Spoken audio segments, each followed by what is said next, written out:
샬롬, 반갑습니다. 꿈이 있는 미래 부소장 백상원 목사입니다. 인간은 변화를 싫어합니다. 미국 UCLA 의대 교수인 로버트 마워 박사는 인간이 변화를 거부하는 이유를 인간의 뇌에서 찾습니다. 인간의 뇌는 갑작스러운 변화를 생존의 위협으로 느낍니다. 왜냐하면 인간의 방어 본능이 갑작스러운 변화를 생존의 위협으로 오해하기 때문이죠. 예를 들어 볼까요? 살을 빼기 위해서 안 하던 운동을 갑자기 하면 몸은 이것을 생존의 위협으로 느껴서 경직됩니다. 그래서 목이나 허리 등에 무리가 가죠. 우리 자녀들 중에 대학에 가기 위해 포기했던 공부를 다시 시작하거나 건강을 위해 좋아하는 정크푸드를 끊는 것조차도 우리의 뇌는 생존의 위협으로 인식합니다. 그래서 새로운 변화는 성공 확률이 8%에 불과하죠. 수치상으로 새로운 시도 100개 중에서 8개만 성공한다는 것입니다. 실패하는 나머지 92개는 기하급수적으로 포기의 과정을 겪게 됩니다. 일주일이 지나면 4명 중에 1명이 포기하고 한 달이 지나면 절반이 포기합니다. 그래서 인간은 갑작스러운 변화를 거부하는 것입니다. 인간에게 체인지는 데미지가 됩니다. 하지만 하나님을 의지하는 성도는 인생의 체인지가 인생을 무너뜨리는 데미지가 아닌 하나님의 영광을 경험하는 찬스가 될 줄로 믿습니다. 내 인생의 체인지를 찬스로 만들기 위해서 필요한 게 하나 있습니다. 그것은 바로 결심입니다. 여러분, 신앙생활은 결심의 연속입니다. 하나님은 매 순간 당신의 자녀들이 말씀으로 새롭게 변화되기를 원하십니다.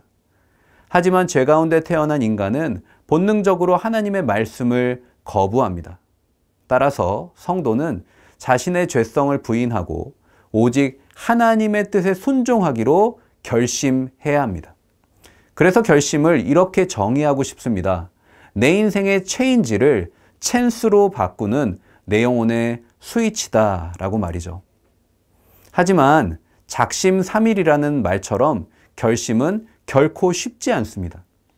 결심에는 여러 장애물이 있기 때문입니다. 여러분, 결심하는 데 있어서 가장 큰 장애물이 무엇일까요? 여러 장애물이 있겠지만 저는 기다림의 시간이라고 생각합니다. 여러분, 우리가 잘 아는 다니엘의 경우를 한번 생각해 볼까요? 다니엘은요, 한 가지 큰 결심을 하는데 다니엘서 1장 8절 말씀에 나타납니다. 다니엘은 뜻을 정하여 왕의 음식과 그가 마시는 포도주로 자기를 더럽히지 아니하리라 하고 자기를 더럽히지 아니하도록 환관장에게 구하니. 아멘. 성경 기자는요, 다니엘이 뜻을 정하여 라고 기록하죠. 다니엘의 결심이 무엇입니까? 나를 더럽히지 않겠다. 환관장에게 그것을 요구하겠다라는 것이죠. 다니엘은 느부갓네살 왕의 음식과 포도주를 먹는 것이 자신의 영혼을 더럽히는 거라고 확신합니다. 그래서 그 믿음을 즉각적으로 실행에 옮기죠. 다니엘서 1장 12절에서 13절 말씀에서 다니엘은 환관장에게 흥미로운 제안을 하죠. 우리가 잘 아는 대로 다니엘과 세 친구들은 열흘 동안 채소만 먹고 남들과 비교해 보라고 역제안을 합니다. 왜 하필 열흘이었을까요?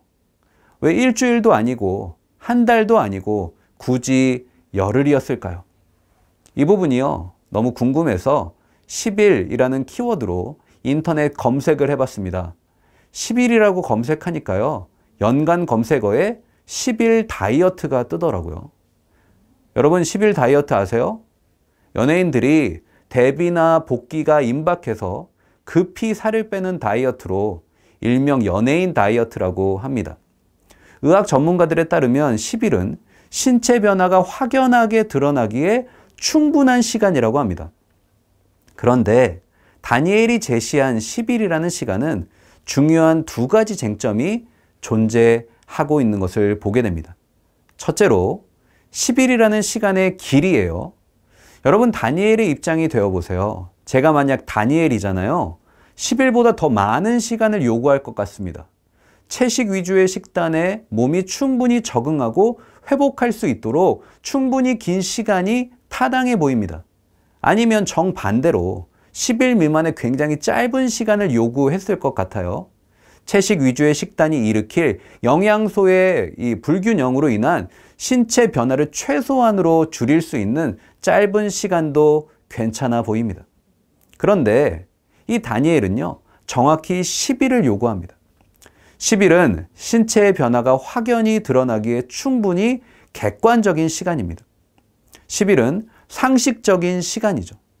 또한 10일은 불확실함이 실패로 이어지기에 충분한 시간이었습니다. 둘째로요, 10일이라는 시간의 두 번째 주요 쟁점은 10일 중 언제부터 하나님의 역사가 일어나느냐입니다. 다니엘서 1장 15절 상반절 말씀을 보시면 열흘 후에 그들의 얼굴이 더욱 아름답고 살이 더욱 윤택하여 라고 성경은 기록합니다. 본 구절에서 열흘 후에라는 부분을 NIV 영어 성경은 10일째 되는 날이라고 정확한 시점을 강조합니다. 즉 다니엘과 세 친구는 10일 중 8일째 되는 날부터 몸이 좋아지고 변화의 조짐을 느낀 게 아닙니다. 그들은 10일을 끝까지 기다려야만 했습니다.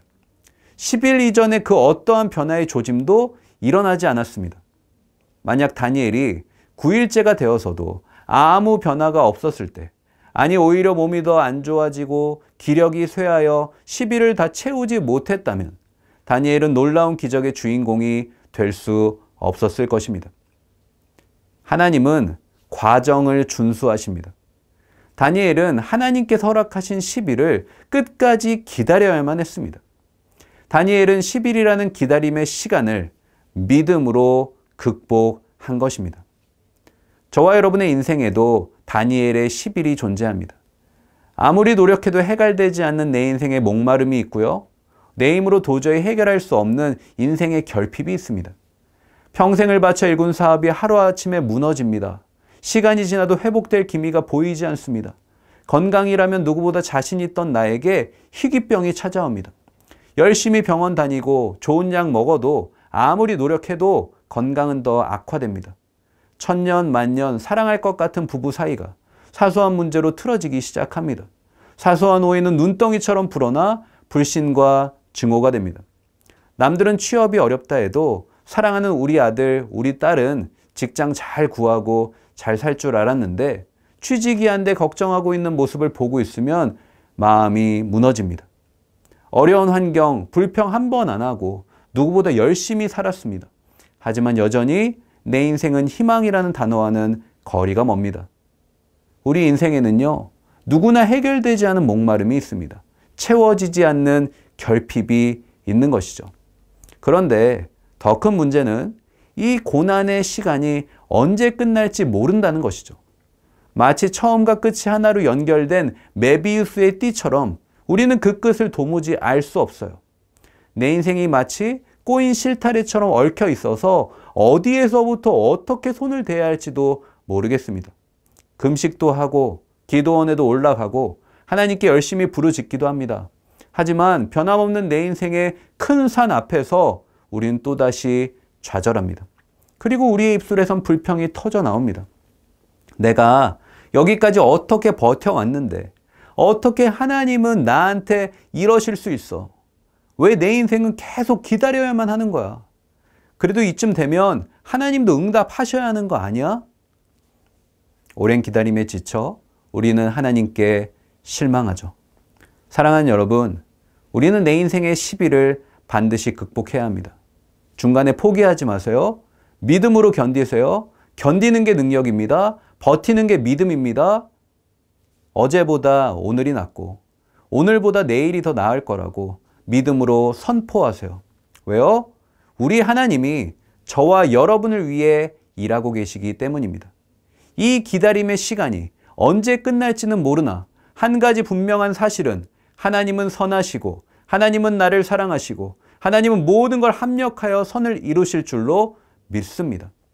저는 이 영상을 시청하고 계시는 저와 여러분이 다니엘처럼 기다림의 시간을 극복하고 하나님의 말씀으로 회복되는 모든 인생들 되시기를 주님의 이름으로 축복합니다. 자, 그렇다면 성도는 이러한 기다림의 시간을 극복하고 하나님 앞에서 구체적으로 무엇을 결심해야 할까요? 저는 크게 4가지 내용을 살펴보기 원합니다. 오는 9월에 저희가 살펴볼 4가지 토픽인데요. 첫째로 성도는 하나님의 기쁨이 되기로 결심해야 합니다. 9월에 일과로 살펴보려고 합니다. 본문은요, 에스라서 1장 1절로 11절까지 말씀이에요. 세상의 권력은 영원하지 않죠. 영원할 것만 같았던 바벨론 제국도 바사 제국에 의해 무너집니다.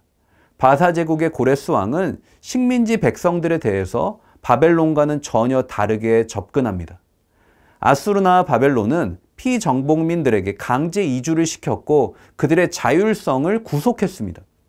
하지만 고레스 왕은 식민지 백성들이 본인들의 거주지를 유지하며 종교의 자유까지 허락합니다. 이러한 내용을 그는 조서로 발표하죠. 이는 이스라엘 백성들에게 혁신적인 일이 아닐 수 없었습니다. 지난 70년 동안 바벨론에서 포로 생활을 하고 있던 이스라엘 백성들이 합법적으로 다시 고국으로 돌아갈 수 있는 길이 열렸기 때문입니다. 이스라엘 백성들은 2차례에 걸쳐서 고국으로 돌아갑니다. 특별히 오늘의 본문 말씀은 이스라엘 백성의 첫 번째 귀환에 대해서 다루고 있습니다. 성경 기자는요, 이렇게 놀라운 일이 일어날 수 있었던 이유를 정확히 기록하죠. 에스라서 1장 1절 말씀입니다. 바사왕 고레스 원년에 여호와께서 예레미야의 입을 통하여 하신 말씀을 이루게 하시려고 바사왕 고레스의 마음을 감동시키매 그가 온 나라에 공포도 하고 조소도 내려 이르되. 아멘. 본 구절에서 예레미야의 입을 통하여 하신 말씀이란 예레미야 25장 11절 12절 말씀이에요. 하나님은 예레미야에게 바벨론의 포로 생활이 70년이 차면 끝날 것을 약속하십니다. 영원할 것만 같던 바벨론의 포로 생활도 끝이 있습니다. 바벨론의 포로 생활은 기약 없는 기다림의 시간이 아니었습니다. 하나님의 타이머는 단 한 번도 멈춘 적이 없습니다. 70이라는 숫자를 향해 한치의 오차도 없이 움직이고 있었습니다. 그런데 우리가 이 지점에서 놓치지 말아야 할 중요한 사실이 있습니다. 그것은 바로 이 모든 것을 주관하고 계시는 분이 하나님이시라는 사실이죠. 1절 상반절 말씀을 보시면 여호와께서라고 그 주어를 명확히 밝힙니다. 고레스 왕의 마음을 감동시킨 분이 누구십니까? 하나님이시죠.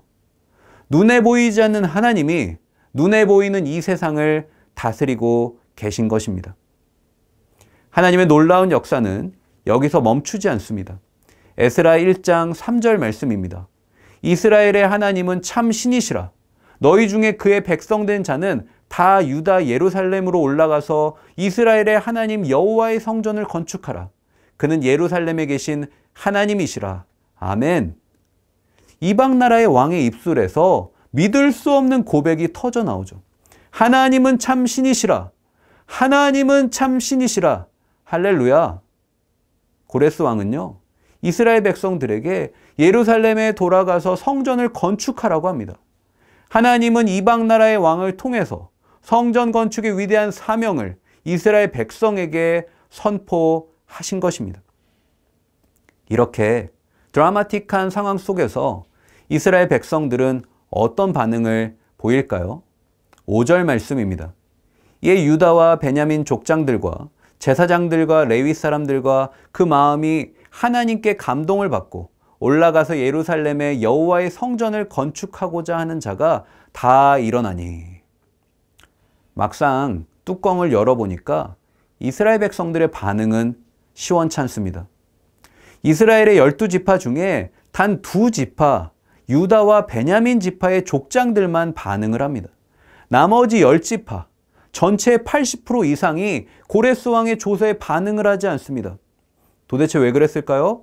그 이유에 대해 역사가 요세푸스는 이스라엘 백성들이 바벨론 포로 생활을 하며 닦은 자신들의 삶의 기반을 포기하지 않기 원했기 때문이라고 진단합니다.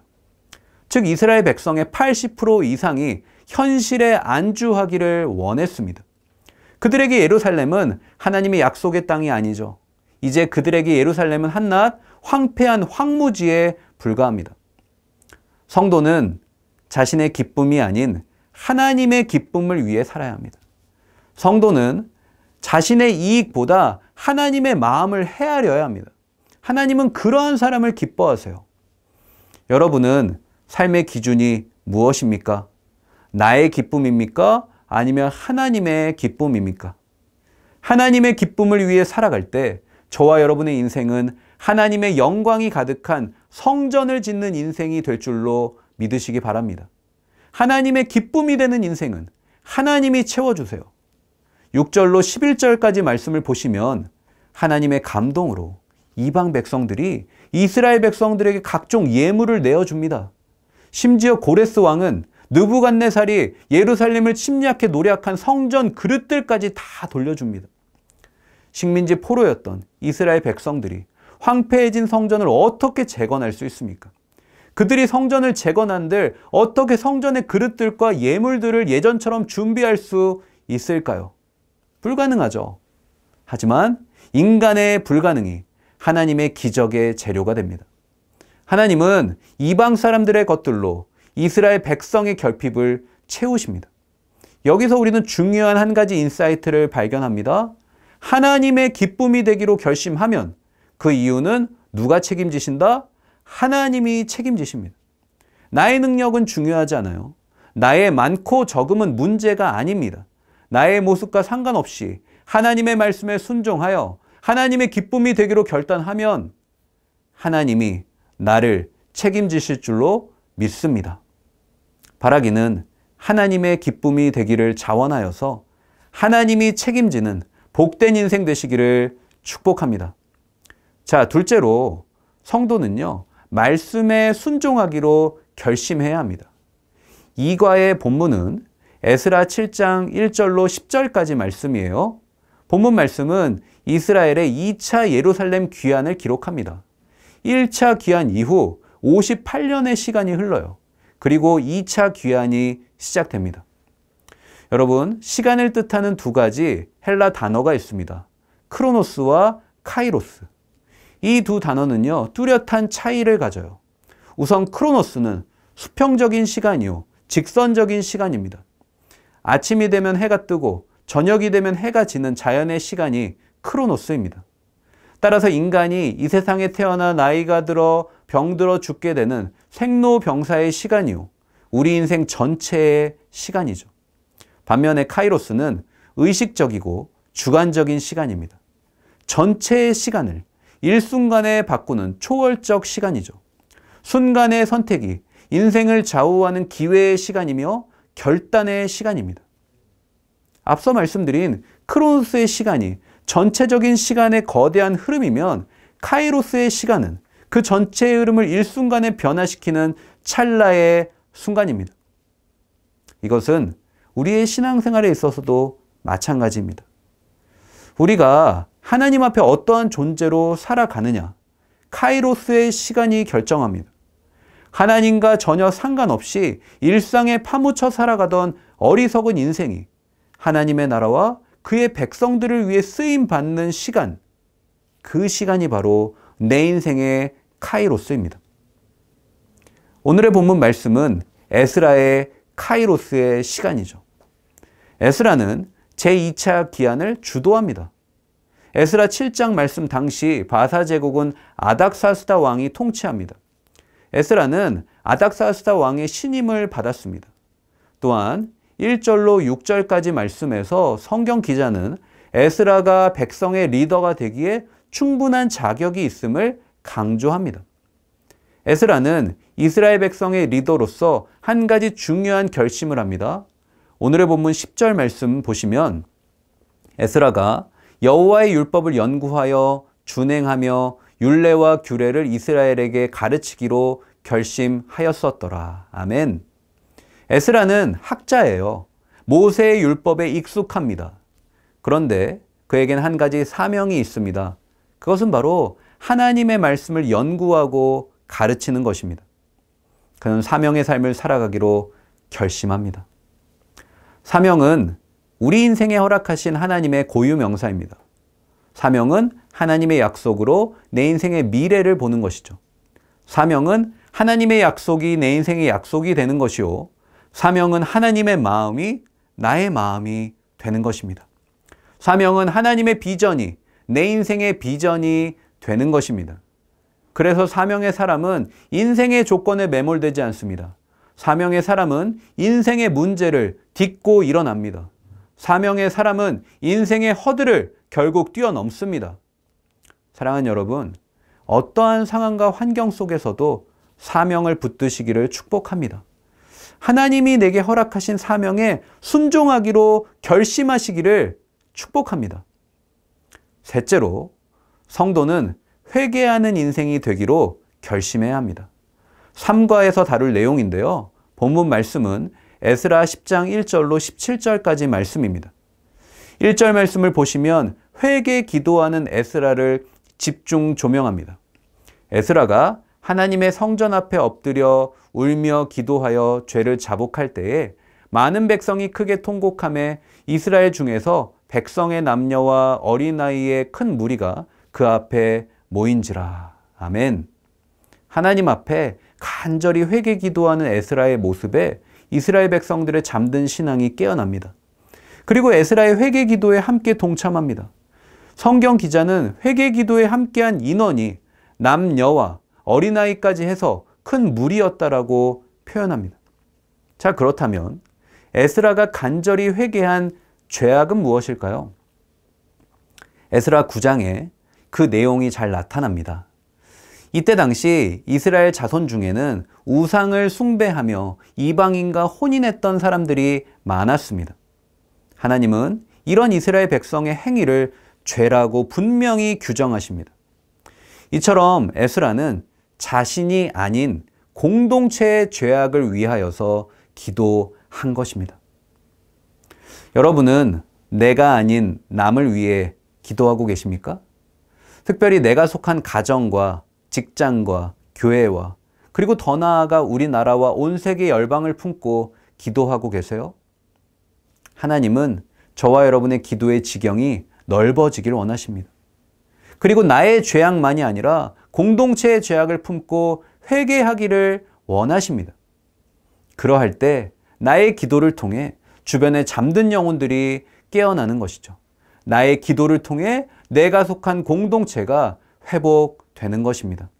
바라기는 저와 여러분이 주변에 잠든 영혼들을 깨어내는 기도의 사람 되어서 공동체의 죄악을 품고 기도할 수 있기를 축복합니다. 넷째로, 성도는 공동체를 위한 헌신을 결심해야 합니다. 4과의 본문 말씀은요, 에스더 4장 1절로 17절까지 말씀입니다. 에스더를 묵상하면 한 가지 흥미로운 사실을 발견합니다. 그것은 바로 에스더서 어디에도 하나님이라는 세 글자는 없습니다. 이 부분에 대해서 유대인의 지혜서인 탈무드는 이런 이야기를 합니다. 하나님이 바벨론의 포로로 끌려간 유다 백성에게 당신의 거룩한 성호를 드러내지 않으신 것은 그들이 범한 죄악 때문이다. 그렇다고 해서 하나님이 포로로 끌려간 당신의 백성에게 무관심하거나 그들을 잊어버린 것은 결코 아니다. 당신의 얼굴을 드러내지는 않으셨으나 하나님은 여전히 당신의 백성을 기억하고 지켜주셨다. 저는 이 내용에 동의합니다. 하나님은요, 유다 민족이 처한 절체절명의 위기 가운데 극적으로 당신의 백성들을 지켜주십니다. 하나님의 마음은 단 한 번도 당신의 백성들을 떠난 적이 없습니다. 하지만 이러한 하나님의 마음을 알고 공동체를 위해 자신을 헌신하기로 결심하는 믿음의 사람을 원하시죠. 하나님은 그러한 믿음의 사람을 통해서 하나님의 위대한 구원의 역사를 이루십니다. 하나님이 찾으셨던 그 한 사람이 바로 에스더였습니다. 에스더서 4장 16절 말씀 보시면요, 당신은 가서 수산에 있는 유다인을 다 모으고 나를 위하여 금식하되 밤낮 3일을 먹지도 말고 마시지도 마소서. 나도 나의 시녀와 더불어 이렇게 금식한 후에 규례를 어기고 왕에게 나아가리니 죽으면 죽으리이다 하니라. 아멘. 에스더는 자신의 민족을 구원하기 위해 모르드에게 금식 중보 기도를 부탁하죠. 그녀가 지목한 기도의 동역자는 수산에 거주하는 천여 명의 유대인과 자신의 이방 시녀였습니다. 그리고 역사에 남을 위대한 신앙 고백을 합니다. 죽으면 죽으리이다. 죽으면 죽으리이다. 그녀의 고백은 자신의 목숨을 담보로 한 위험한 확신이었습니다.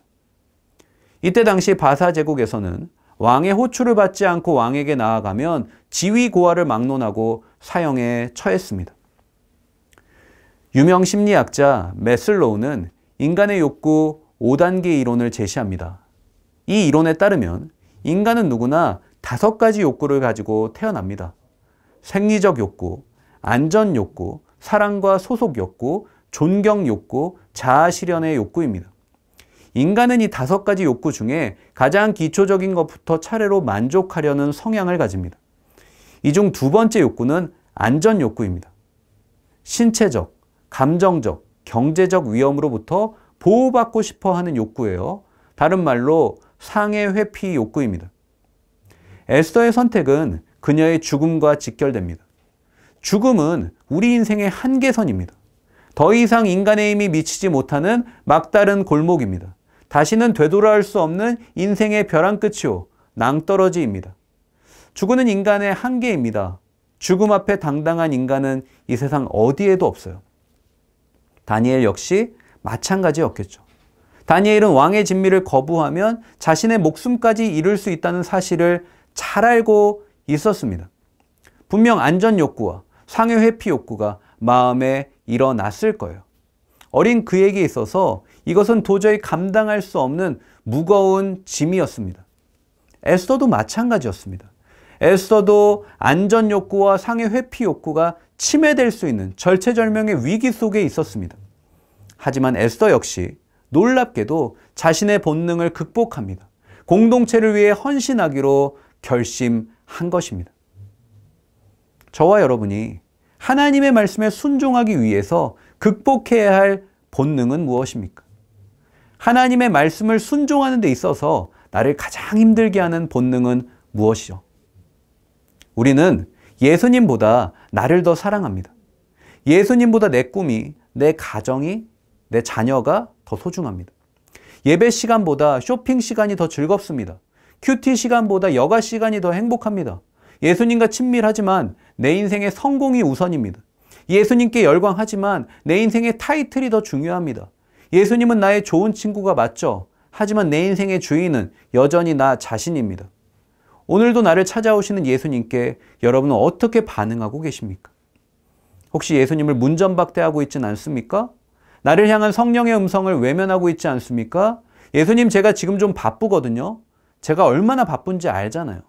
애들 챙기고 집안일하고 남는 시간에 저도 제가 하고 싶은 것도 하고 싶다고요.